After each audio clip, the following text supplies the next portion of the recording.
All right, so today we're going to be going through the last section of the class, and this section is on ethics. So this is kind of our last area of study. I think it is a good idea to read through these chapters, especially the chapters on utilitarianism and virtue ethics, as a way to really try to get your mind around what we're talking about when we're actually talking about ethics.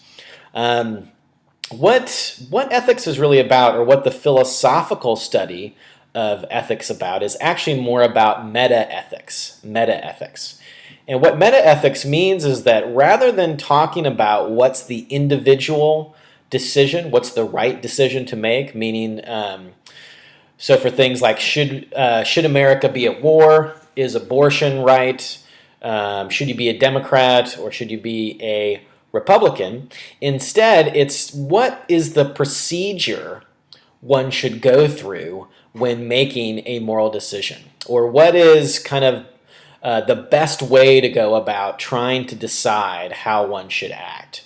So it's not about specific moral issues, it's more about the way, the procedure, the method that is at play when one makes a moral decision. So as we'll be going through these next couple of lectures, we're not going to be talking too much about individual moral issues. It's more about what is the right way in which one should go about making different types of moral or ethical decisions. All right, now one of the first and important issues that we want to begin to think about is, in a lot of ways, what can determine the type of ethical theory you adhere to is really based on your ideas on human nature, meaning what is the base level or the base root of how you think human nature is actually organized. Probably the two primary perspectives, or the two primary areas about this, is either some form of egoism, where persons at their root are primarily self-interested, and in that sense primarily evil. Well, and evil is probably too strong of a word, are primarily selfish. So are persons born selfish, and then they learn ways to kind of get beyond that, or are persons born neutral, with the abilities to be either good or bad? And it's, in a lot of ways, it's kind of what are human beings at their root or at their foundation? Meaning, if you get rid of all the extra things around a person, are they at their root or at their base, are they selfish and self-centered and self-seeking? Or are they both good and bad, meaning that they can go either way, meaning that persons can be naturally evil? Well, I'm sorry, it's probably better to say persons can either be naturally selfish, or there can be naturally good, that both possibilities exist. Or you could even go as far to say that persons at their base are naturally good, and it's society, it's experience, it's other things that makes people more selfish.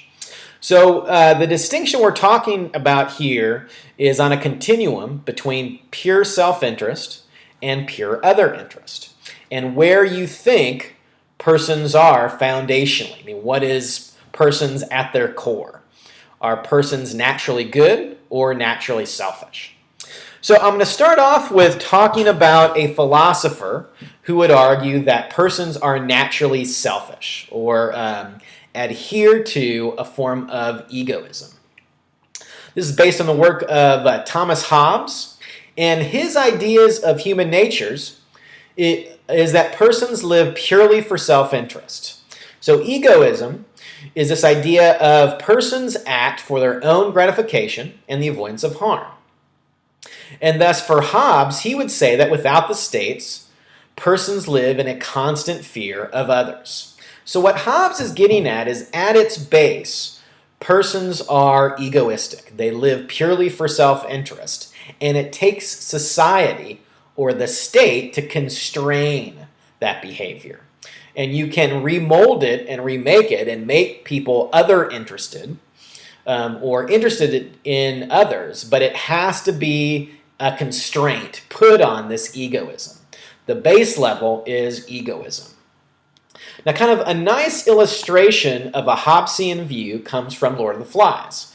And you may have read The Lord of the Flies either in middle school or in high school, or perhaps you saw the movie Lord of the Flies, which was out in the late 90s, I believe, and there was actually a much earlier version as well. But what happens in Lord of the Flies is there is a group of marooned boys who are from a military academy, and they're marooned on an island. Their plane is crashed. They make it to this island, and they start to try to form a society. But what happens is their society begins to break down. They go into two different factions. One is the Hunters, and the other is the original group. And then slowly but surely what happens is that human violence begins to take over, and to where ultimately the boys begin to self destruct and ultimately begin to kill each other.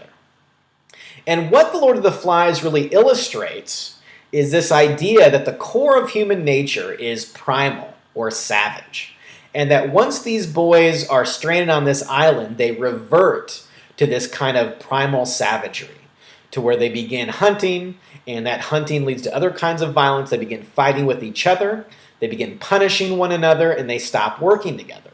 And it becomes about who is in charge, who can survive, and how they're going to get along. And so the idea behind Lord of the Flies is that once the constraints of society are gone, meaning once these boys are stranded on this island with no leaders, with no one to watch over them, no one to tell them what they do, they revert to their true nature. And in that sense, the egoism or the selfishness begins to take over, and human violence begins to take over, up until the point to where the hunting tribe begins to hurt other members. They begin to forcibly take things from others. They begin to kill some of the members of the other tribe. They begin to cover their faces with war paint. They have a leader, and that leader makes all the decisions for them. And there's no longer a sense of democracy or any rule of law. And the thesis behind this is that violence ultimately takes over. At the core of human nature, we are selfish and violent. And that without something to constrain that in some way, persons will revert to their true nature. Now, if you remember reading the book, what happens in Lord of the Flies is violence and this primal human nature really take over, and that each aspect of society or some of the different boys represent different aspects of society. So, for example, Simon is the one who wants to, who really symbolizes compassion and religion. Ralph, who is the leader of the original group before the group split, he really symbolizes civilization and leadership. And that Piggy, the one boy who's actually somewhat overweight, with his glasses, actually represents science, philosophy, and really also technology. And of course, if you've read the book, you'll see that Simon as well as Piggy both end up dying. And so what the Lord of the Flies really shows is this kind of allegory of when human nature is unconstrained. Even religion and compassion or science and philosophy can't ultimately change who persons are underneath, who persons are at their core. And it ultimately doesn't, until the boys are actually saved, until the boys are actually rescued, their violent nature ultimately takes over. Now, what this is similar to, or this type of allegory, is the same as what Hobbes described in his famous work from 1651, which was called the Leviathan. And what he argued is that when human beings came on the scene, the state of nature outside of society was ultimately ruled by violence and self-interest. So persons without a government, persons without a society, would simply fight for their own self-interest. They would fight for survival, they would fight for food, they would fight for resources, and they would come up actually against one another. And thus, government and the establishment of a rule of law within a society or by a governing body was ultimately necessary to constrain the types of egoism that you saw. And this led to what's referred to as social contract theory. So what Hobbes believes is that as societies form, we essentially make a contract with each other. We realize that at our core, we both are ultimately egoists. We ultimately only live for self-interest. But it's in our mutual self-interest to make a contract with each other to try to get along without violence. Because obviously violence begets violence, and it can lead to the breakdown of society. So persons recognize their need for government or their need for social constraint, and we make this contract with each other that we both get mutual self-interest from being involved in a government, and we both constrain our, if you will, animal instincts to survive and to thrive as a society. And so this is the Hobbesian view, or the Hobbesian basis for ethics. And so this, if you view human nature this way, and this is kind of one of the prominent ways that persons often view human nature, it's this idea that ethics or ethical theory should be about constraining behavior. Ethical theory should be about constraining behavior. We need laws, we need rules, we need ways to monitor human actions, because without that monitoring, persons will revert to their basic self-interest. Now, if you go about it from another perspective, if you believe humans are at their base neutral, or if persons are at their base good, then moral theories might be more about channeling the good aspects of human nature towards certain ends, and that's going to be a different sort of perspective on this thing. But we'll start off talking a little bit about the Hobbesian view, because it sets us up for our first theory that we'll be discussing, which is utilitarianism. Now, so this is one way to view human nature. Obviously, there's others, but this is kind of our starting point, if you will.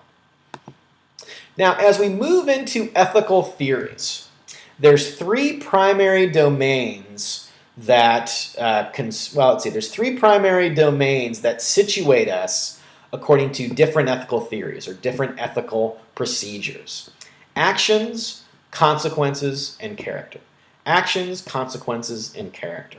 And what that means is that where the ethical theory focuses, meaning where the ethical theory focuses in terms of what needs to be changed or constrained or focused on, that will lead one to decide what type of ethical theory one should adopt. Now, your book actually lays out an additional aspect or an additional domain of ethics, which is called motive. But to kind of simplify it, I'm sticking it primarily with these three primary domains: actions, consequences, and character.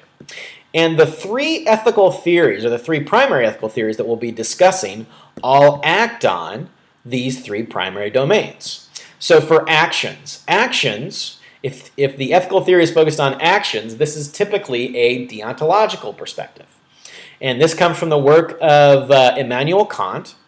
And the idea behind the deontological perspective is that actions need to be governed by certain rules.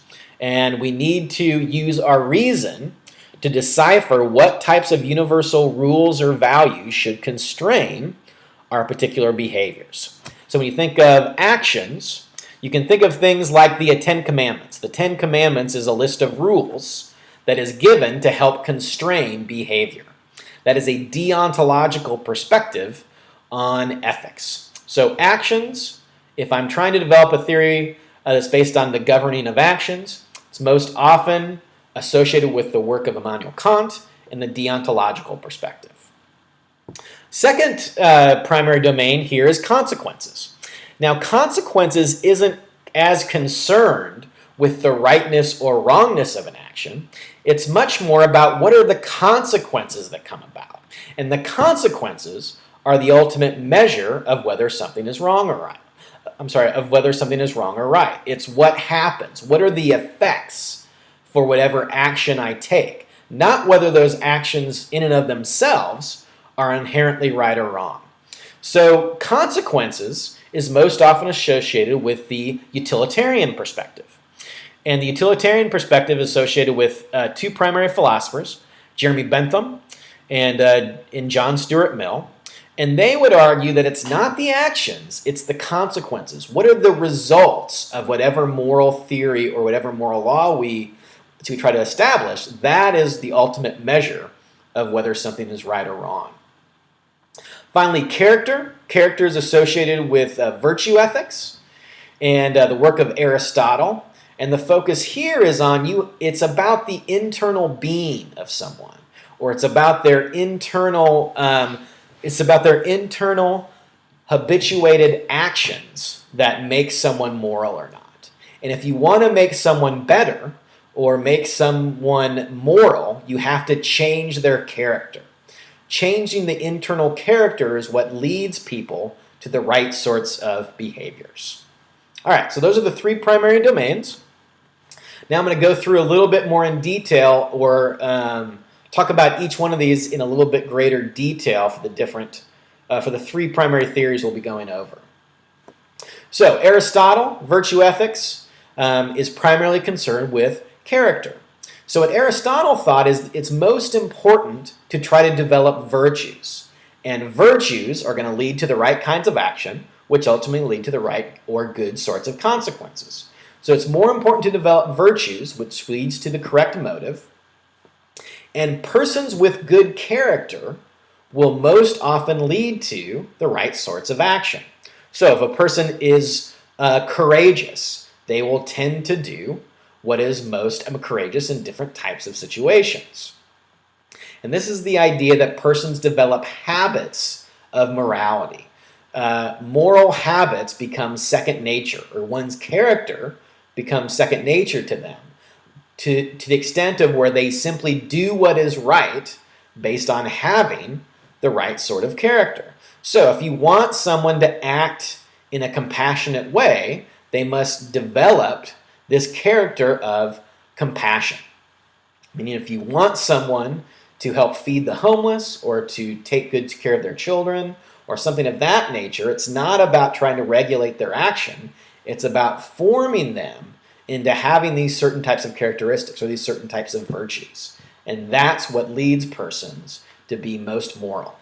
What's important about each one of these theories, though, is it's not as if virtue ethics is not concerned with right action or right consequence. It's just about the focus. It's about what they believe to be most helpful in bringing people to become more moral. Okay, so that's the Aristotelian view. Second view, and this once again refers back to this domain of action. This is deontological ethics. And this comes from the work of Immanuel Kant. And he would argue that we need to look for a universal ethics or a universal system of moral laws that can govern our behavior. So we should always be looking for the ethical laws that one should always follow. And for Kant, the ends do not justify the means. The ends do not justify the means. Meaning that even if a wrong action, even if a wrong action leads to good consequences, that's not sufficient to justify that action. The action has to be right. So the ethical imperatives should be universally verifiable, meaning that we can use our reason, we can use our rationality to come up with the laws or to come up with the rules that one should follow when doing different types of things. And these principles will be binding in all cases. So once again, deontology focuses on this issue that persons need to be constrained. Persons need laws and they need to use reason to get to these laws or these rules or these values in order to constrain their behavior. Third perspective within this study of different ethical theories is utilitarianism.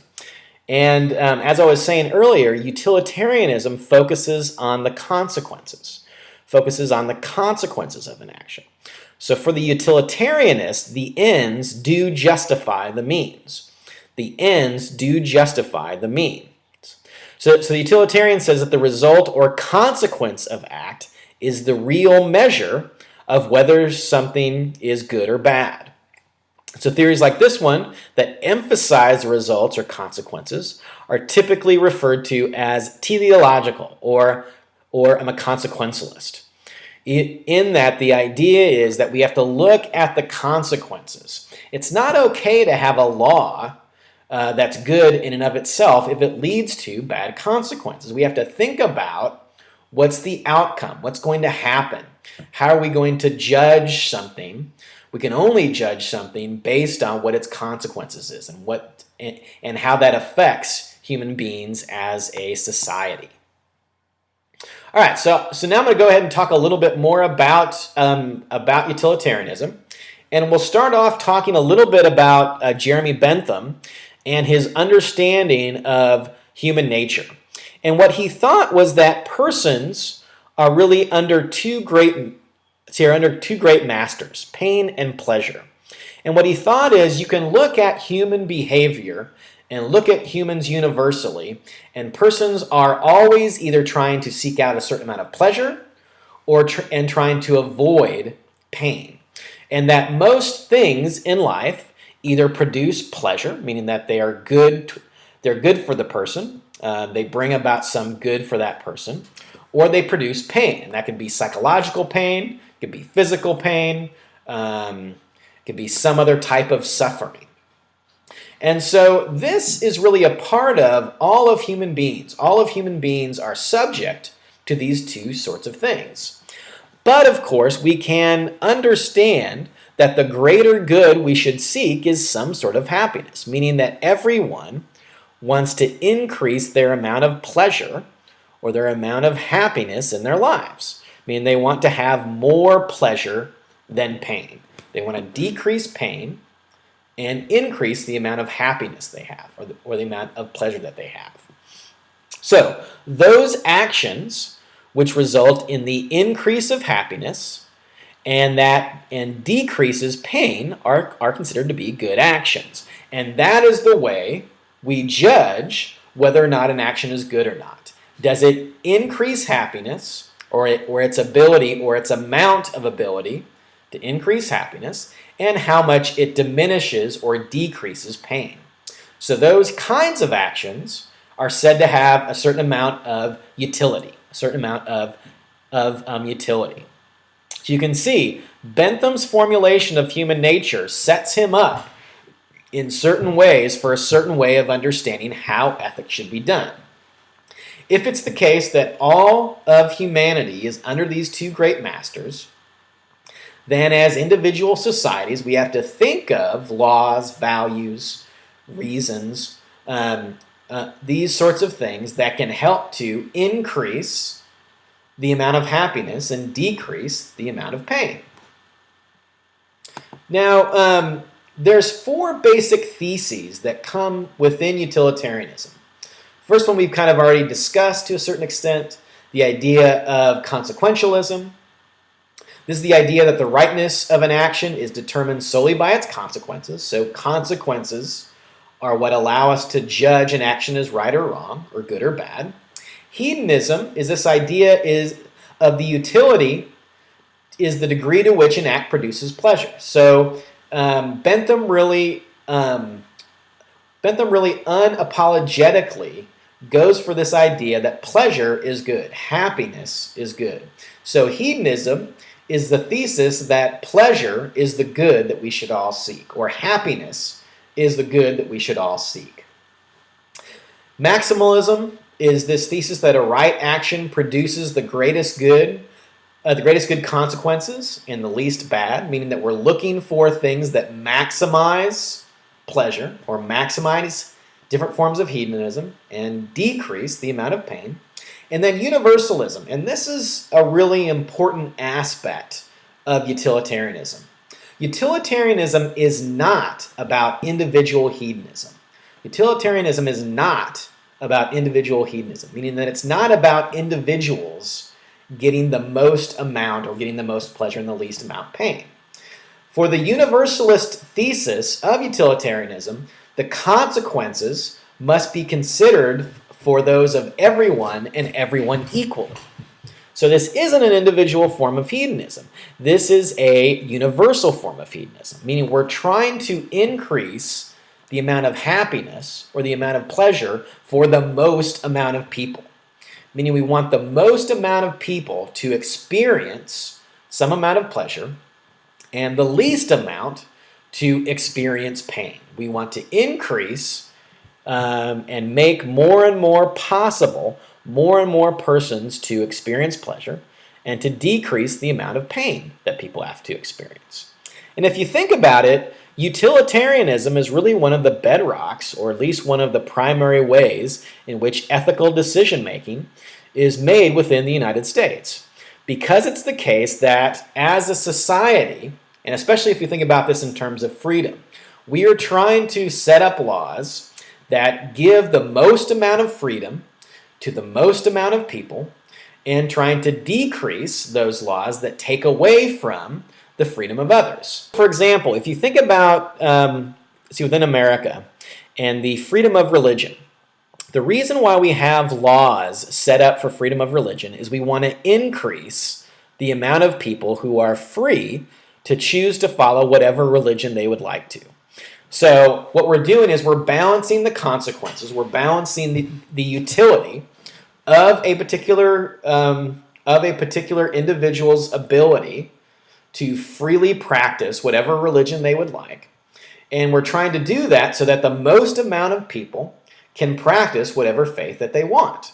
And we're fine with, as a society, people practicing whatever religion they want to, until that religion would produce pain in someone else, until that religion does or infringes on the rights of other people. And so if you think about it, that's the balancing act that we as a society really try to do regards to the freedom of religion.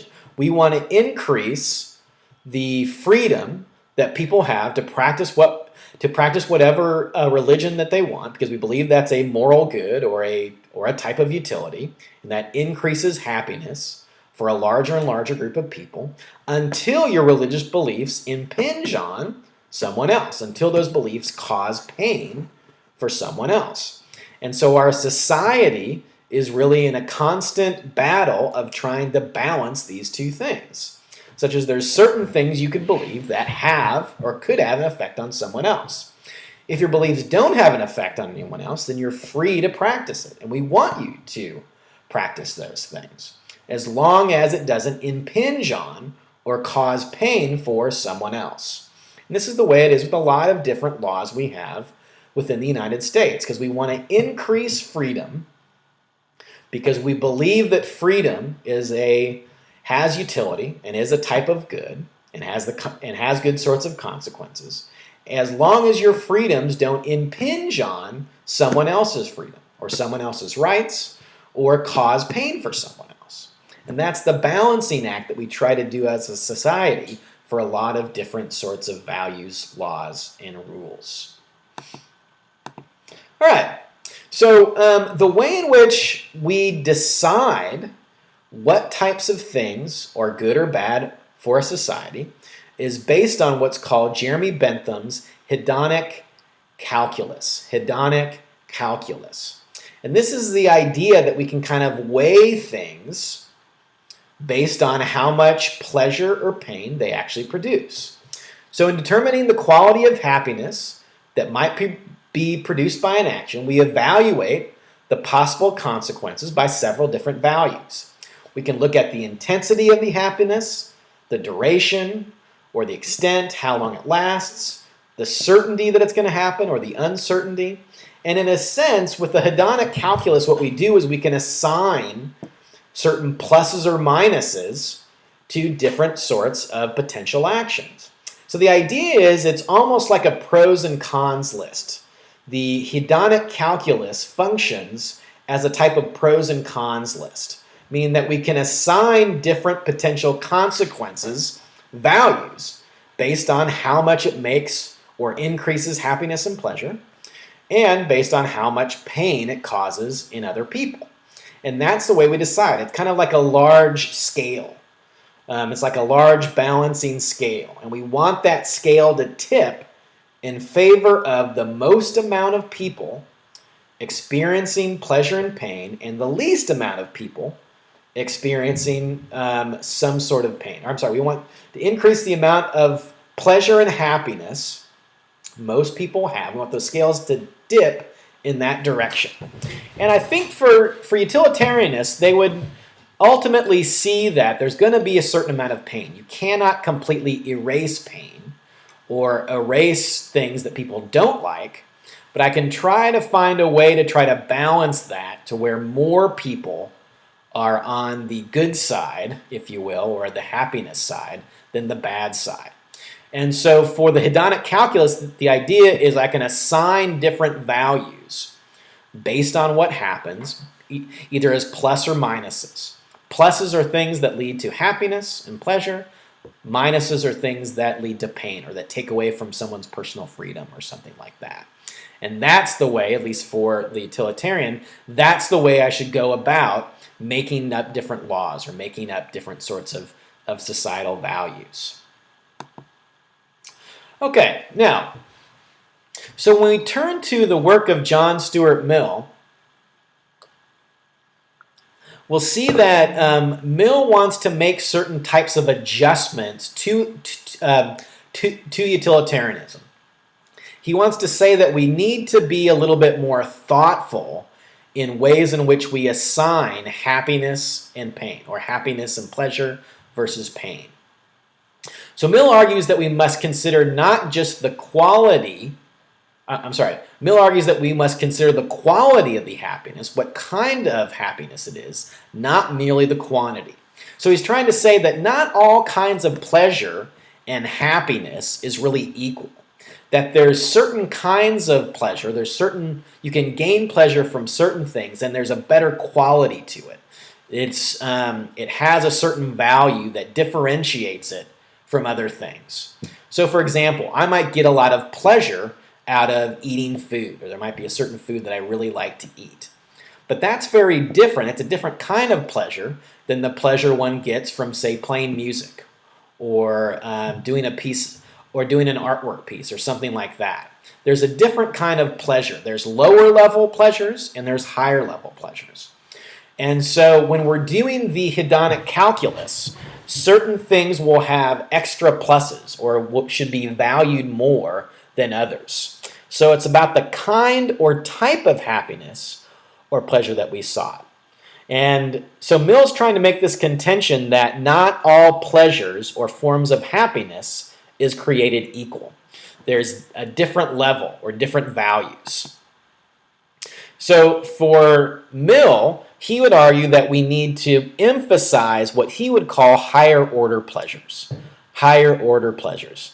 Things like the intellectual pleasures of reason, of reading books, of learning, of committing oneself to schooling, of aesthetic pleasures, things that lead to art, dance, drama, different things that really bring about the aesthetic or the artistic or the artistic sensibilities of persons, and the creative, really emphasizing creative pleasures, things that really make persons better, instead of the lower level pleasures. So things like eating and drinking and immoral sexuality. Of course, these sorts of things can bring about a certain amount of pleasure, but that pleasure can't be the same. It's not good. And of course, it could in some ways even be bad. So if your primary pleasure is eating a lot of Big Macs from McDonald's, that can ultimately lead to a lot of pain. And eating a Big Mac isn't the same as going to a world-class art museum. The pleasures that you derive from these two different things are different. And thus we should assign the pleasure of looking into the arts, of seeking after different types of intellectual endeavors, we should assign that more value than things like eating and drinking and those things that do not bring about those types of pleasures. So what Mill adhered to was this idea of a eudaimonistic form of utilitarianism. Eudaimonistic is actually a term from Aristotle, and this is the idea of human flourishing. And so human flourishing and what type of human flourishing one seeks after should be part of the way in which we do or we go about our hedonic calculus. So humans desire more than just basic pleasure to be happy. And so Mill wants to adjust our understanding of pleasure while still holding to the avoidance of pain as a primary motivator. Now, we're still humans, and we still obviously want to avoid pain. That cannot be changed. It's a basic aspect of what it means to be human. But we can be more thoughtful in the types of pleasures, going back to this idea of the qualities of pleasures we seek after, as ways to get us better or to get us more closer to the ideal. So that's primarily Mill's adjustment to these ideas. All right, so that gives us an introduction to ethics. And then we covered this idea of utilitarianism. Make sure to read the chapter on utilitarianism within your book. And in our next lecture, I will begin to talk about virtue ethics.